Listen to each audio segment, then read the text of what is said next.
Hello to welcome back, एक और new video पे स्वागत है। तो इस वीडियो का क्रेडिट जाता है अंकित सिंह देख को, हमारे कैमरामैन को, जो कि भाई अपना थोड़ा कीमती टाइम दे रहे हैं हमें, बहुत ही कीमती। तो यहाँ पर बात करने वाले हैं आज हम लोग बहुत ही गंभीर मुद्दे पे। जो गंभीर मुद्दा है भू कानून का, ठीक है। तो आप लोगों को पता होगा कि सोशल मीडिया पे सारी जगह जो कि भू कानून की मांग कर रहे हैं, उत्तराखंड मांगे भू कानून हैशटैग ट्रेंड कर रहा है। तो क्या है भू कानून, इस पर क्या चीजें हैं, किससे इससे क्या नुकसान है उत्तराखंड को, यहाँ पे संस्कृति पे क्या इफेक्ट पड़ेगा, ये सारी इस टॉपिक पे आज बात करने वाले हैं। तो इस वीडियो को अंत तक देखते रहना। थोड़ा सा आपको बोरिंग जरूर हो सकता है, लेकिन अगर आप लोगों को सुनना है तो सुन सकते हैं, ठीक है।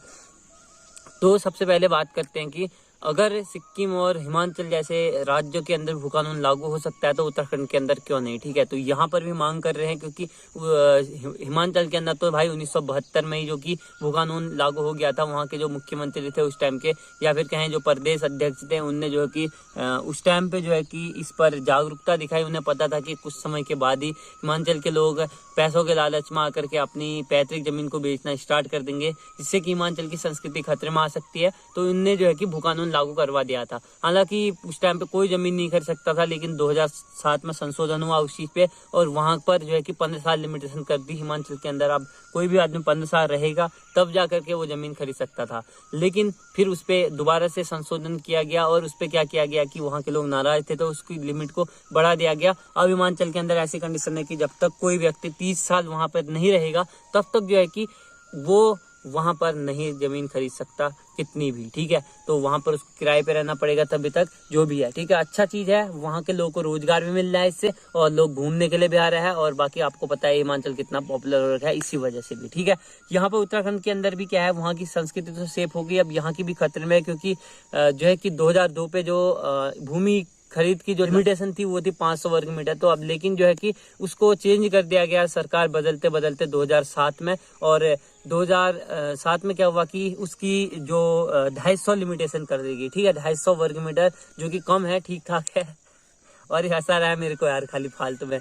फिर जो है कि फिर से सरकार चेंज हुई, तो 2018 आते आते सरकार बदली, भाजपा सरकार ने एक नया अध्यादेश लाई। उस पे क्या था कि उत्तर प्रदेश जमींदारी एवं भूमि सुधार अधिनियम 1950 पे जो एकाध एक्ट थे, 143 ऐसे कुछ एक्ट थे, तो उस पे सुधार किया गया। और उस पे क्या किया कि भाई लिमिटेशन को भाई खत्म कर दिया। अब जो है कि उत्तराखंड के अंदर कोई भी आकर रह सकता था, 2018 के बाद बच सकता था किसी भी कोने पे, और उसकी कोई लिमिटेशन नहीं थी। भूमि खरीद सकता था, अपनी कुछ भी मनमानी कर सकता था। इससे क्या होगा कि हमारे ऑटोमेटिक, आपको पता है कि संस्कृति पे इफेक्ट पड़ेगा।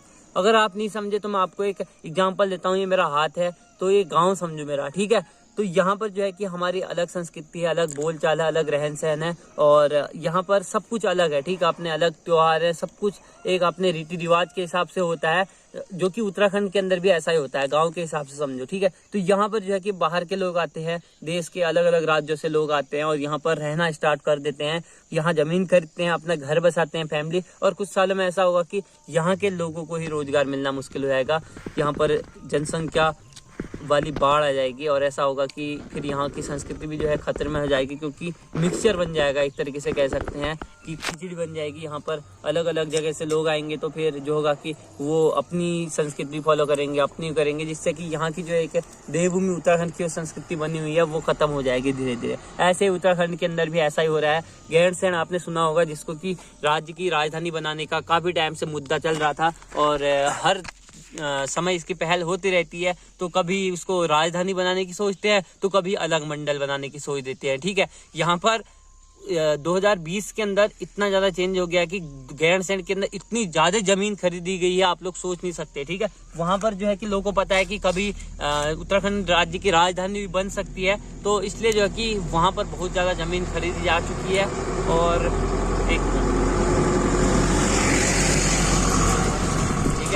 अब जो है कि उत्तराखंड के कोने कोने पर, अपने राज्य के कोने कोने पर लोग ऐसे जमीन खरीद रहे हैं, जिससे कि यहाँ की संस्कृति को नुकसान हो सकता है। तो मेरी आपसे हाथ जोड़ के रिक्वेस्ट है कि आप लोग भी जो है कि सोशल मीडिया यूज करते हैं, कुछ भी इंस्टाग्राम, ट्विटर, तो वहाँ पर आप लोग भी मांग उठाइए, हैशटैग चलाइए, हैशटैग उत्तराखंड मांगे भू कानून चलाइए, और इस वीडियो को ज़्यादा से ज़्यादा शेयर करें, ताकि और लोगों पर भी जागरूकता जाग सके। और बाकी का मैं कुछ नहीं कहना चाहता, क्या कह सकता हूँ भाई, अपनी समझ है सबकी, अब अपना अपना सोच लो। ठीक है भाई, मेरा काम था वीडियो बनाना, क्योंकि मैं भी इसी देवभूमि से हूँ, तो मैंने सोचा एक वीडियो बनानी चाहिए, क्या पता लोगों तक पहुंचे तो वो लोग भी इस मेरी बात को समझें या फिर इस मुद्दे को समझें। ठीक है, आई होप कि आप लोगों को समझ में अच्छे से आ गया होगा। अगर समझ में नहीं आए तो भाई मैं क्या ही कर सकता हूँ, दोबारा वीडियो देख लो। ठीक है, बाकी का बाय बाय, मिलते हैं नई वीडियो के साथ। अगर चैनल पर नए हैं तो चैनल को सब्सक्राइब करते हुए जाना। Thanks for watching, bye bye. क्या करना है तू, क्या करना है?